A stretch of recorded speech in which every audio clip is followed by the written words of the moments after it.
We're live. Good evening, world. This is welcome to this Ignatius Press live interview with Brendan Hodge, author of "If You Can Get It," a novel just put out this year by Ignatius Press, actually just a couple of months ago. I'm Thomas Jacoby, an editor at Ignatius Press here in smoky San Francisco. It's usually foggy, but right now it's gray for a different reason. Brendan, welcome. Yeah, good to be here from muggy Ohio, but not smoky. There are perks of Ohio. I didn't know that about Ohio, that it was muggy. So if you can get it, this is your first novel, your first book. Is that correct? Yes. This is the first novel that I finished and also first published. Has it been a long time in the making? Yeah, I know you've been writing for many years. It has actually. I first wrote a draft of the novel 8 years ago, and it was. If you've heard of NaNoWriMo, National Novel Writing Month, I'd been wanting to get back into fiction writing, and I kept not having time. Kind of the curse of the busy married father of 5 at the time. Now it's 7, So I knew people who had done NaNoWriMo, and it sounded like a lot of fun. And the thing about it is it's 1 month when you're supposed to sit down and write 50,000 words. So I sat down and did it. And of course, the novel is longer than that. So then I had to take a couple more months and get around to finishing it. And after that, I sort of left the field of battle in exhaustion and actually worked on some other projects. But it was just really kind of nagging at me. And so eventually I came back and revised it and suffered large amounts of rejection before coming to Ignatius Press, where finally someone had the wisdom to bring it out. And here we are today. Very grateful for your support. Absolutely. So I should say, I skipped to Brendan Hodge's bio here, but so Brendan Hodge, as he said, he's a husband, father of 7 in Ohio. He's a novelist, as we said, and he's also director of pricing analytics. He's been in the corporate world for many years, but I think he might be best known in a certain sense for his work. He and his wife run a blog called Darwin Catholic, darwincatholic.blogspot.com, which you've been running since 2005. Is that right? Yeah, it's been 15 years now. Strange to believe. Has that how is blog writing different from novel writing? I mean, drastically, I imagine. It is quite different. I guess the similar thing is that as the meme goes, your novel is only going to get written if you sit down and write it. And similarly, if to keep a blog up, you have to sit down and actually put out words. Back in the day, we actually sat down and put out words every day. And since blogging has kind of gradually been eroded by social media, it's more like once or twice a week. But we do have longevity at this point.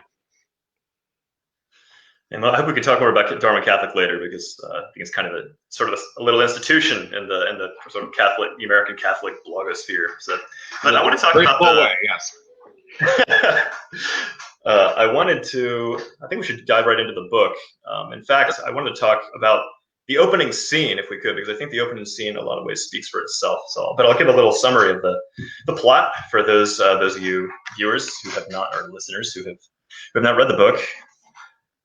Essentially, this is a novel about 2 sisters whose lives who barely know each other in a certain sense, and their lives come crashing together all of a sudden. They're 10 years apart. Their names are Jen and Katie. They're 10 years apart, and their personalities are as far apart as they are. They're as far apart in personality as they are in years. So Jen, she's 33 years old, single, no kids, no boyfriend. She's a young businesswoman in the Bay. She's a Bay Area transplant, like me, actually. Moved to the Bay Area to go to Stanford and then go to business school. She's wild. She's incredibly successful in that regard. Got a great, has had a chain of great jobs at various, I think, probably tech startups in the Silicon Valley. She's now a kind of a product line manager at an app startup in the Silicon Valley, and she's super put together. She makes a ton of money. She's got a nice car, beautiful condo. She keeps it immaculately clean. Like most Californians, she runs and eats really healthy, untasty food. And I'm sure, even though it doesn't say so in the novel, I'm sure she does yoga. There's no question about it. She's just kind of a classic Californian, but she's originally from the Midwest. She is a workaholic. She's just sort of trying to climb the corporate ladder in a way. She's just gunning for a promotion and just hoping that her superiors will recognize how essential she is. Okay, now her little sister Katie, on the other hand, I would say is the exact opposite. I mean, she feasts on she lives on Doritos, essentially Doritos and Red Bull and Coke.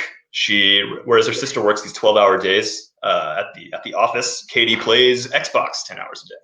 And she dresses a mess. She definitely doesn't run or anything, and she doesn't have a job. She's unemployed, and so her aspirations are like the exact opposite of her. But one thing they do have in common is that they're both really unhappy. And I want to narrate here. So the sisters, they're both from Illinois, rural Illinois, and they're suburban anyway, I think.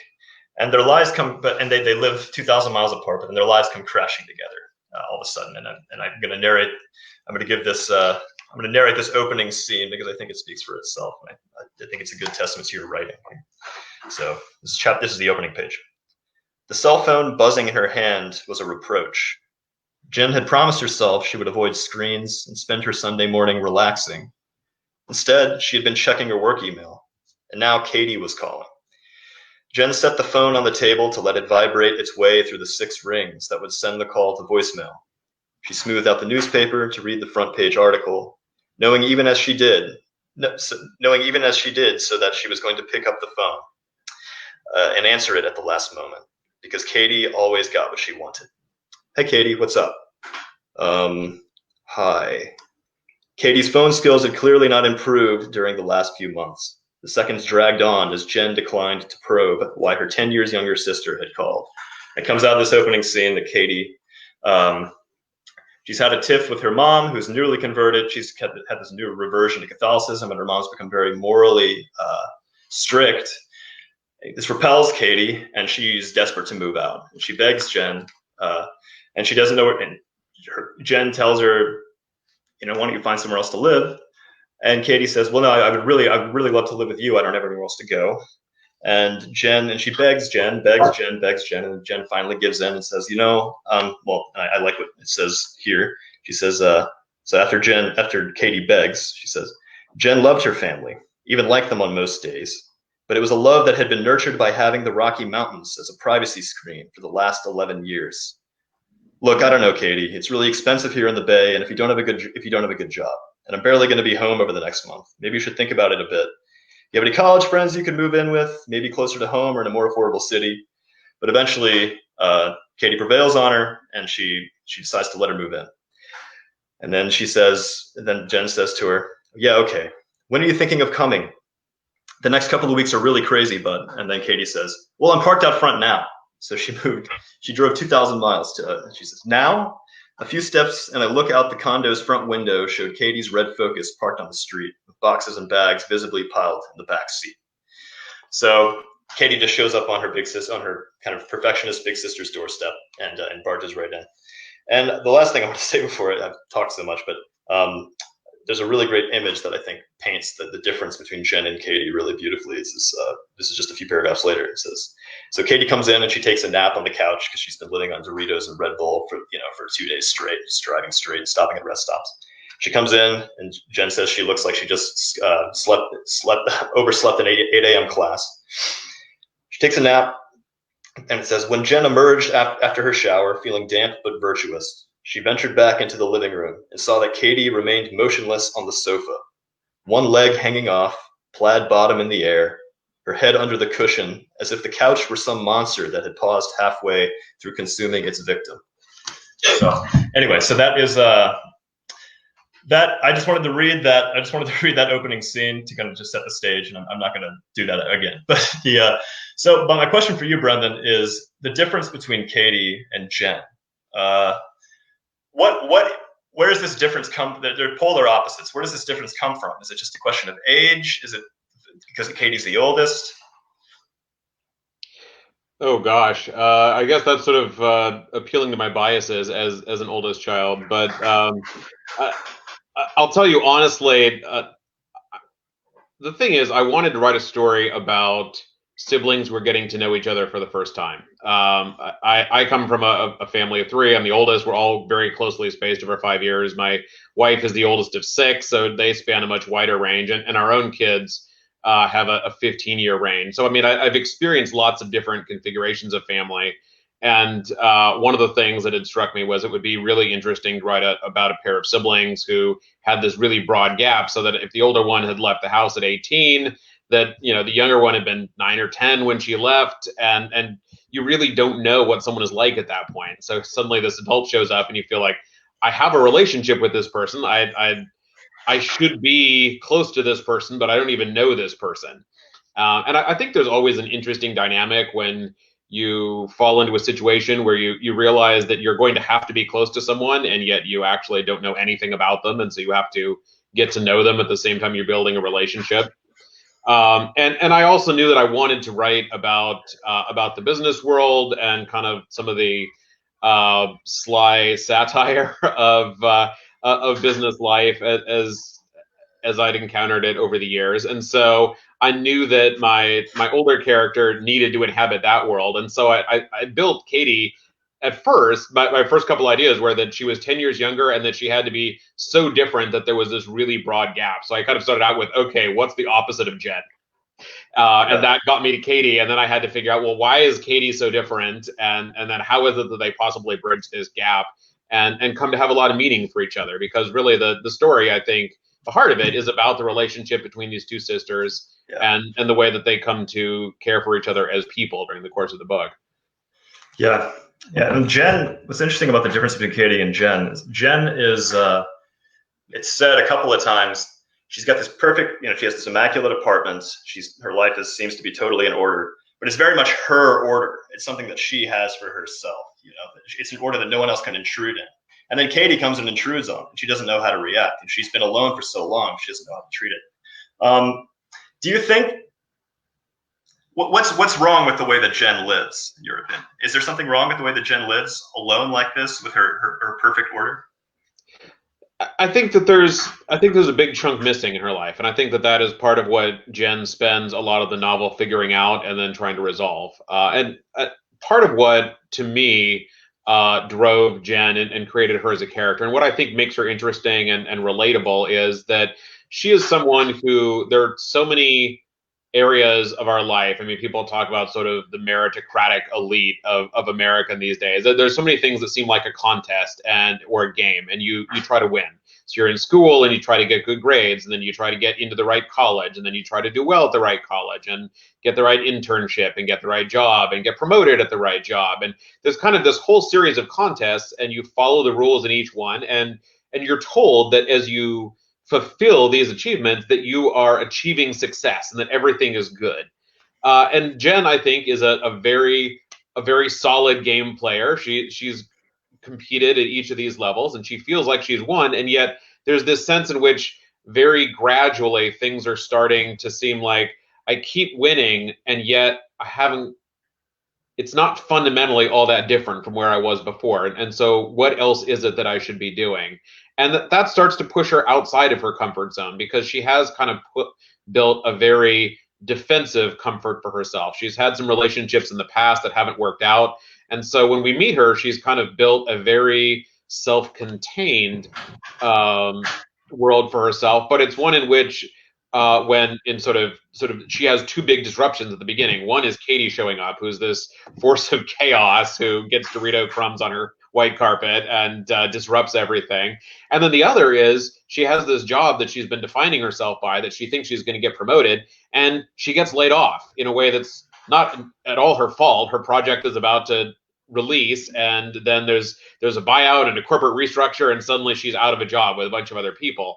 And Jen has built so much meaning around being essential to other people, and it's going to matter if she doesn't show up, and suddenly no one's going to notice if she gets up in the morning or not. And that causes her to start re-examining a lot of these aspects of her life. Well, what is it that I'm living for?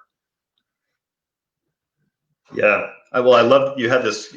There's a line early on in the book. You say, so she has this job. Her job is to manage this product called the Pocket DJ Player. She's in charge of this product launch. And it's this The launch of the Pocket DJ player was exactly the sort of project to showcase her mastery of detail. Take that hand from the tiller, and any number of needs would be forgotten, deadlines missed. And if all went well, it would be the faultlessness of this launch that would bring her the promotion to director, acknowledging the level at which she had already been performing for the last 6 months. Yet her whole life is sort of geared around proving to others that she's worthy, and it seems to, it winds up kind of devouring her from inside, whether she knows it or not. And I had a question about the difference between Jen and Katie, because Katie, like you say, is a force of chaos. She just plays, she plays Xbox, 10 hours a day, and she's really foul-mouthed too. She's super rude, kind of the opposite of Jen in that regard. Jen's very careful of what she says. Katie just blurts things out. And neither of them are happy, but do you think that Katie, this chaotic younger sister, who majored, by the way, who's a humanities major, just out of college, I should have said that, I'm also a humanities major, so I could relate to her in that way, a lot of ways. Does she have something that, in all her chaos, does she have something that Jen doesn't have? I think that Katie has kind of a fundamental insight that allows her to see through some of these external trappings of success.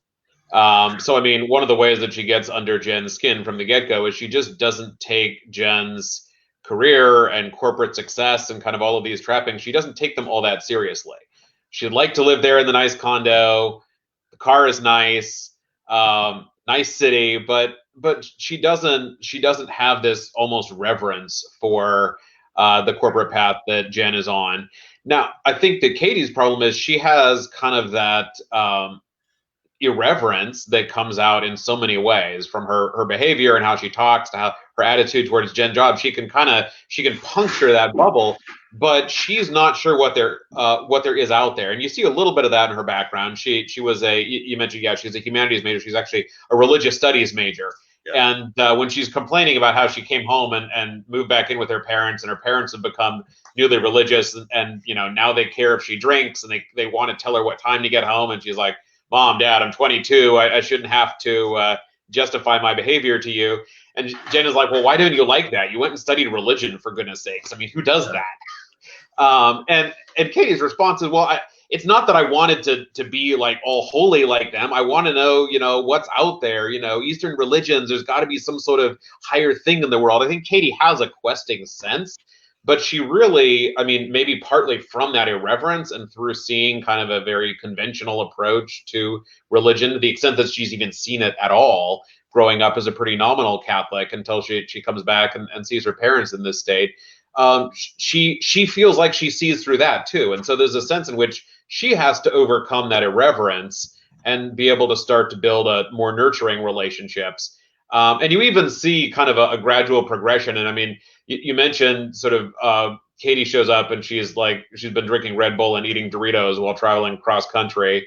And one of the first things she does as she settles in is Jen tells her to kind of pull it together and do something useful. And so Katie she gets a job at Starbucks and she starts cooking stuff. But the stuff she's cooking is like cookies and desserts and stuff like that. Yeah. And through the rest of the novel, sort of one of the things that's going on in the background, and I think I almost did this subconsciously, and then I realized it and sort of worked on it, realized that it fit with the themes, is it gets to where she goes from sort of making treats like cookies and so on to making meals and really being sort of more of a nurturing, having a much more nurturing aspect coming into the food that she makes and the way that she starts to work on the house and take care of things.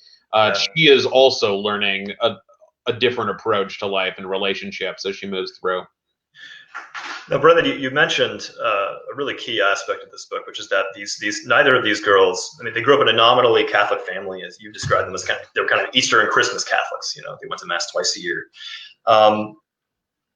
Neither of them have any faith to speak of, at least certainly not at the beginning. Even though they grew up in supposedly in a nominally Catholic family, and when they do have some contact with lived Christianity through their parents who have had this reversion, they're a little bit, they're repelled by it. They're either indifferent to it or repelled by it. And you said, I think it's either in our communications or in blog posts, I mean, you said that this is increasingly, it's just true, it's increasingly the norm. for young people, even people who grew up in Catholic families, that maybe they're sort of they're in a Catholic environment, perhaps they have contact with it, but it just seems sort of irrelevant to them. It doesn't really touch them. And I if I'm not mistaken, you wanted to write a novel that reflected this lived reality, right? Did you think it was important? Do you think it's important to write it? Did you think it was important to write a novel that was set in this sort of in this atmosphere of coming into contact with the church, coming into contact with the faith, but being sort of numb to it, Yeah, I guess. What is it in Brideshead Revisited, which is one of my favorite novels? There's a point where Charles, the main character, who's an agnostic through most of the novel, is having dinner with this Catholic family, and he asks the daughter, sort of, why do you keep talking about religion? And she says, well, it just comes up naturally. And he says, well, I don't think it does. And she says, well, maybe you are an agnostic. She's sort of shocked. She thinks there's been a pretense of his. And I guess I would say that I am a Catholic writer, in the sense that, I mean, obviously I am myself a faithful Catholic, and so that informed my worldview. But also I can't, if I'm going to think about a character, I have to figure out what their religious background and viewpoint is. I mean, it's as essential as knowing what job they have or whether they're married or not. You can't just not know that about someone. But I knew that Catholicism was going to come into the story to some extent, but I also wanted to write a story which was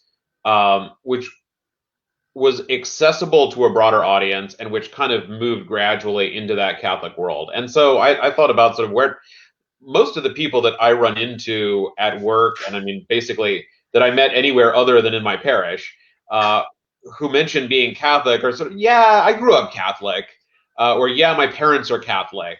And it's like saying, yeah, I grew up in an Irish family, or I grew up in a German family. It's more something people talk about being from. Yeah, and I think that's a really common experience. I mean, in my generation, even really in my mom's generation. I mean, my mom was the oldest of 7 and saw most of her siblings either leave the church or leave the church for a while and come back. I think that's a huge part of the American Catholic experience. What is it? The second largest denomination in the U.S. is ex-Catholics. Mm. So I felt like that was something that a lot of people could identify with, was the sense of having come from Catholicism, not knowing it that well, maybe having a few negative feelings about it. And then I wanted to give these characters kind of a honest introduction to that world in the form of some pretty diverging characters. And you have their parents who have gone through a reversion and are, at least to their children, and children can have a pretty biased view of their parents. The parents don't seem at first like they have a very attractive example as these sort of new un-Catholics. And I think to Jen and Katie at first, as we first meet them, and to a lot of people who are watching this from the outside, it kind of seems like, oh, well, it's pretty convenient to come back to the church now that you're getting older. I mean, you don't have to think about birth control. You're solidly married, so you're not going to have to worry about relationships. And now you'll have something to do in your retiring years. So, I mean, I think people can be pretty cynical about that and have this sort of attitude of old people, that's kind of different. And so I wanted to have that sort of soft entry into the Catholic world. Oh, that's great. Well, I just want to remind people that we're talking about If You Can Get It by Brendan Hodge, a new novel from Ignatius Press. My question, with regard to what you just said, this reversion, the older people kind of seemingly conveniently reverting to Catholicism, which is probably an unfair characterization. Katie, at a certain point, criticizes Katie, who doesn't have any belief. She criticizes her mom's religion, her mom's newfound religion. And she describes it as kind of a prosperity theology, is what she says.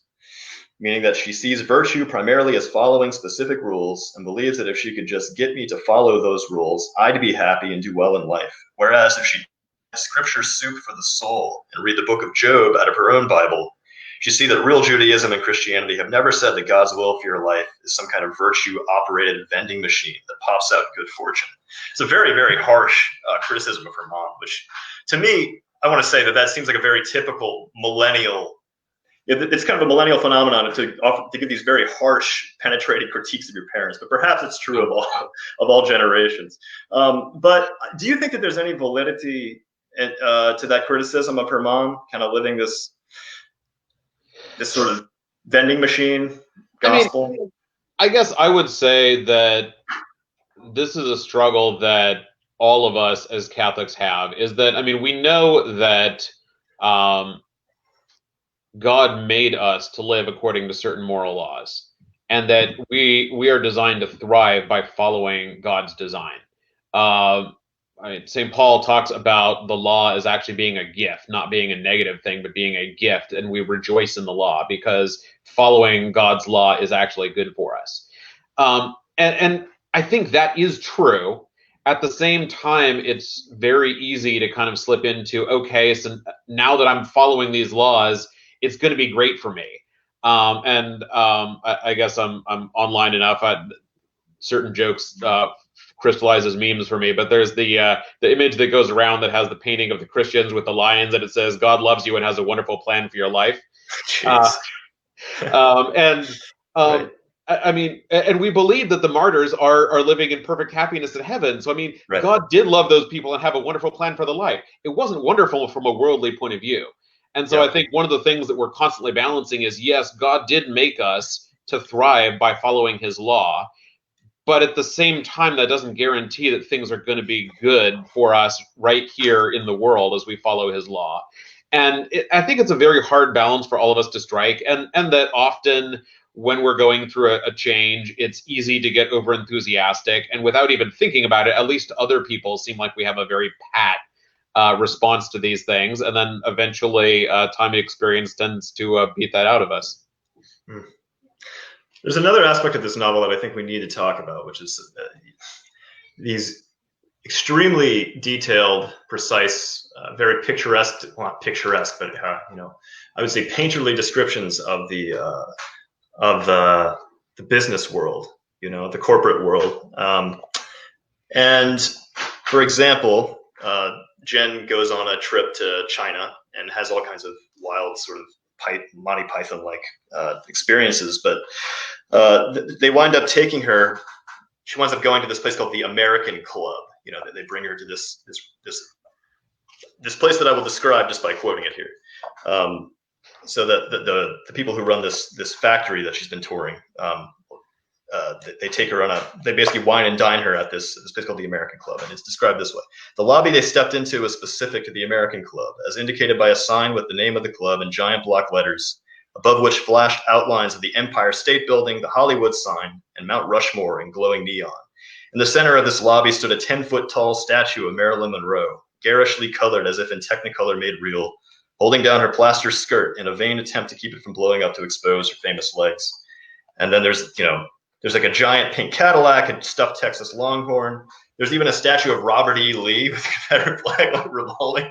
And did you encounter these sort of things in China yourself? Do these kinds of places exist?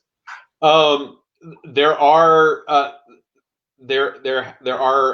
have not been to a club precisely like this. I've been to some really garish clubs while traveling for business. But there is a sort of bizarre fascination with American kitsch in some other parts of the world.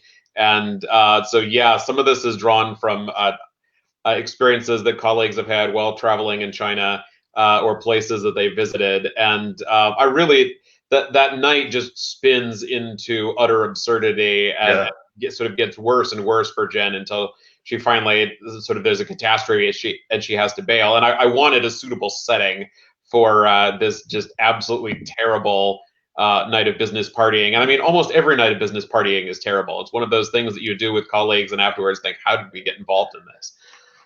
So Brendan, I have another. What made you write a book about two sisters? Actually, a viewer just asked this question. Why two sisters? So I really, the thing that made my seed for this book was I wanted to write about this relationship between two siblings who hadn't known each other until they were adults, or were getting to know each other for the first time as adults. And since I wanted to write a relationship story, I mean, I had to either have I felt like I needed to have either two brothers or two sisters, and I thought about it a bit. And my experience is that, you know, guys are a lot better at the sort of hey, we can ignore each other and sit on the couch next to each other and watch Netflix together kind of thing. You're not necessarily forced to examine your relationships as much. And I felt like if these were sisters, I've known a lot of really close sisters, and there's something special, I think, about that relationship between grown women who are also sisters. I felt like we'd get a lot more diving into the relationship if they were sisters instead of brothers. Yeah, that's great. And I noticed that the two sisters, we're going to be wrapping up here in a minute, but the two sisters, you know, Katie and Jen, they both change over the course of the novel for the better, but they change in opposite ways, in a certain sense. You think that's true? Expand on that for a second. Yeah, I would say, well, Katie she develops, you know, chaotic, jobless Katie. She gets a job. She gradually, her life gets more organized. She becomes more concerned with caring for the house, being responsible, you know, being diligent, doing things for others. Which Jen essentially already did that. At least she was organized, and on the surface, she was already very good at these things. But whereas Jen, who was so orderly, in a certain sense, it's her losing her job and her kind of letting go a little bit of the order, that she finally can tap into these human relationships that she's been ignoring for so many years. I mean, do you think that that's a fair assessment? Yeah, I mean, I think there's a sort of a white carpeted sterility to the world that Jen has built for herself at first. It is very orderly, but it's not very human. And during the course of the novel, I think she partly realizes that her corporate world she's built for herself is not necessarily as orderly as she likes to, and as predictable as she'd like to think it is. That you don't always, I guess, to reference back to Katie's point about religion and morality, you don't always get back the reward for what you did. But she also recognizes a need for like a human messiness and allowing relationships and family to break up that kind of orderly, worldly order that she's put together for herself. So I would like to think that the two of them achieve sort of a golden mean there. I mean, both are they've been out at these extremes, and they're kind of swinging into the center where virtue is found. So the last question we're going to take here is from Yvonne, and she asks, do you have a next book in mind, or are you going to stick with fiction? I will definitely stick with fiction. I don't know that I have a nonfiction book in me, though I do continue to blog nonfiction. But I have ambitions both to write a historical novel or two at some point, and also to return to sort of the corporate world like this, maybe a little bit later in life. When I first kicked off this project, I was rounding 30 and trying to get a job as a director. I've done that for 8 years now, and past 40, and you sort of get a different perspective on life. And if I was going to take on a big challenge there, it's really, really hard to write fiction about married couples that are not actively unhappy, because fiction is built around conflict. So that's a challenge that I'm kind of sizing up for myself one of these days. That is a very interesting point. Well, with that, I think we are going to say goodbye. Brendan, it has been such a pleasure to talk to you and to see your face at last. I've been communicating with you for the last year or so. It's good to see your face. Good to see you too. And I want to remind everybody that Brendan and his wife Kat, they run a blog, it's darwincatholic.blogspot.com. And please visit it. And please buy If You Can Get It by Brendan Hodge through Ignatius Press at ignatius.com. Thank you guys so much for joining us. Thank you.